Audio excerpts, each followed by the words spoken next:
নৌ পরিবহন উপদেষ্টা ব্রিগেডিয়ার জেনারেল অবসরপ্রাপ্ত ডক্টর এম সাখাওয়াত হোসেন বলেছেন, চট্টগ্রাম বন্দরে তেলবাহী জাহাজে আগুনের ঘটনায় কোনো নাশকতা আছে কিনা জানা যাবে তদন্তের পর।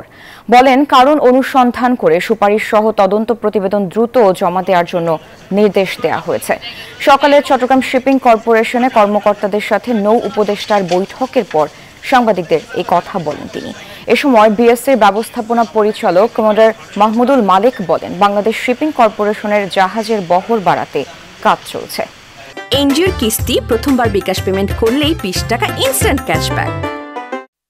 এটা আমাদের দরকার, জাহাজ তো দরকার, ওটা তো গেছে, কিন্তু এই জাহাজ দিয়ে তো আমরা টাকা আর্ন করতে হবে। এবং ইনশাল্লাহ অ্যাটলিস্ট আমরা যতদিন আছি আমরা কিন্তু একটা কাজ করতে পারি, সেটা হচ্ছে দুর্নীতি কমানো। আমার কমিটি যে কাজ করছে, যে পর্যায়ে আছে, এই পর্যায়ে আমি কোনো ডিসক্লোজ করলে বাকি কমিটিগুলো এফেক্ট করবে। আপনাদেরকে অনুরোধ করবো ওই পর্যন্ত আপনারা একটু ধৈর্য ধরেন।